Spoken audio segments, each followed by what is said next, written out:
Desafios da formação do professor. Esse é o tema do vídeo de hoje. Aproveita, se não se inscreveu no nosso canal, se inscreve agora, deixe seu like, deixe seu comentário. Vamos lá? Temos muitos teóricos que falam sobre a formação do professor e a sua importância. Quando nós estamos em encontros, congressos, seminários, fóruns, inclusive as próprias orientações do Ministério da Educação e da Undime, sempre vem em alta a formação do professor. A importância disso, de desconstruir, construir conhecimentos, ações, práticas dos professores. Chegou um tema novo na educação, a primeira orientação é formação de professores. Então, vamos falar de educação integral, formação de professores. Vamos falar de alfabetização, formação de professores. Vamos organizar o projeto político-pedagógico, formação de professores. Vamos falar de tendências pedagógicas. Aqui eu só estou citando alguns exemplos. Tudo é sempre a indicação da formação dos professores. Por que isso? Por que essa indicação? Porque, de fato, nós só podemos fazer algo ou quebrar paradigma ou melhorar a prática do professor se estudar, se trocar experiências, se ver novas possibilidades.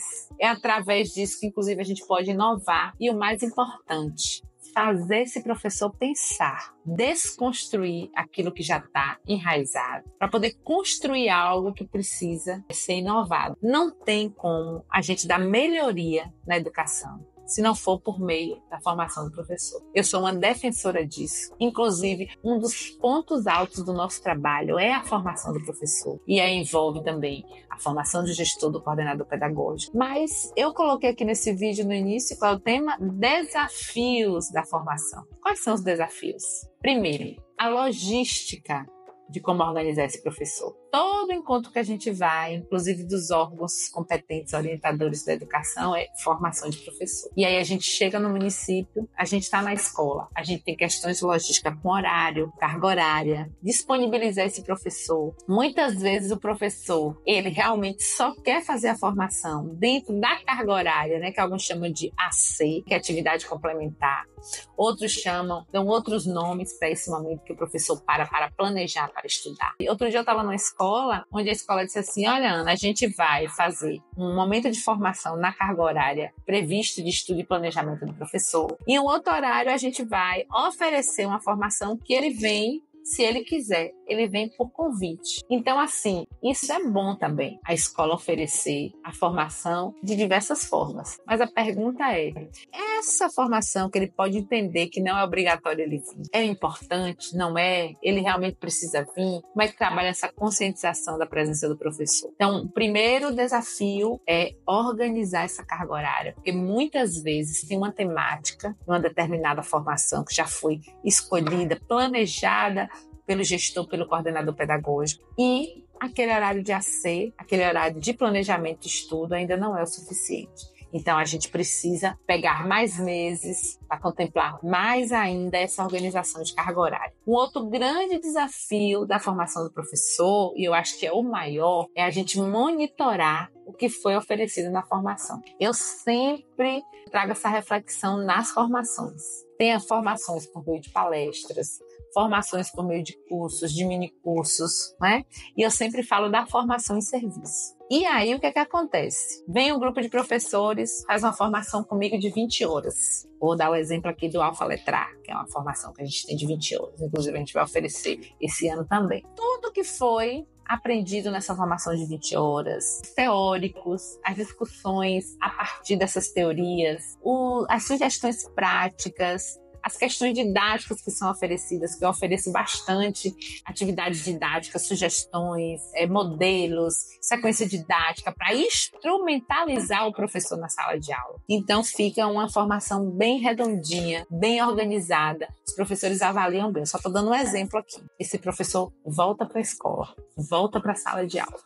Quem vai monitorar esse professor? Eu falo monitorar porque não é fiscalizar. É realmente assim, você aprendeu isso nessa formação, você trouxe essas ferramentas, essas atividades, esses instrumentos. Esse professor vai colocar no planejamento? Ele teve facilidade? Porque uma coisa é aprender, outra coisa é aprender a fazer. Então, numa formação como a nossa, a aprendizagem acontece, porque a gente tem uma metodologia onde os professores realmente aprendem, mas eles saem de lá com o aprender, do ponto de vista do conhecimento, do conceitual. do saber, mas tem uma outra grande habilidade que é aprender a fazer. Então precisa ter o coordenador pedagógico ali acompanhando, ou o gestor acompanhando, se ele conseguiu fazer, se aquela prática que ele tinha anteriormente, agora ele aprendeu uma nova prática no curso, se ele conseguiu realmente fazer isso acontecer na sala de aula.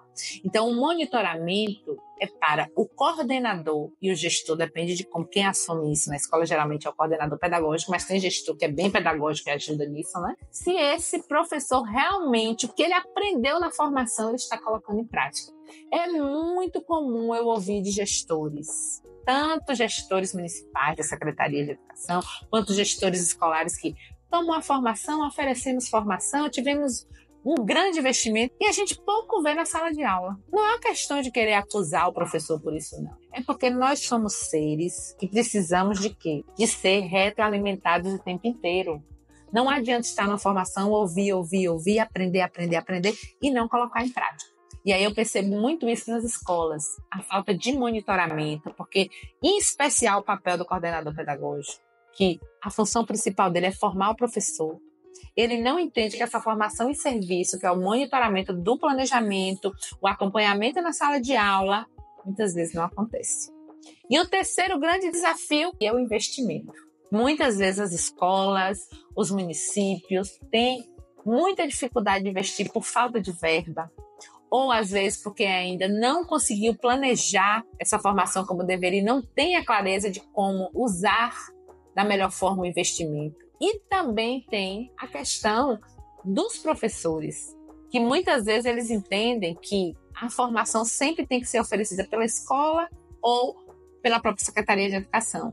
E tem alguns professores que ainda não entendem a importância da autoformação. Mas isso aí é uma discussão para um outro vídeo. Eu entendo que a formação ela passa pela formação inicial, né, onde a gente faz lá a graduação, a formação continuada vem em seguida, onde a gente, inclusive, traz todos esses cursos que a gente toma, congressos que a gente vai, né, palestras que a gente ouve, e tem a formação em serviço que a gente precisa colocar em prática, fazendo o quê? Ação, reflexão, ação e avaliação de tudo que a gente aprendeu, se realmente a gente conseguiu colocar em prática. Então, essa é uma discussão muito importante dentro das escolas, dentro dos municípios. Como é que a gente vai fazer para enfrentar esses três grandes desafios? Porque a formação do professor ela precisa acontecer constantemente. É uma grande meta e é uma grande prioridade de todo município e de toda escola. Mas para isso, carga horária de professor relacionada ao estudo e planejamento. Um dos desafios mais importantes a ser pensado é o monitoramento do que ele aprendeu para colocar em prática e como fazer um bom investimento ou buscar parcerias para trazer investimento caso não tenha verbas para isso. Então eu já deixo aqui essa reflexão, porque o que é que a gente tem buscado fazer nos municípios e nas escolas?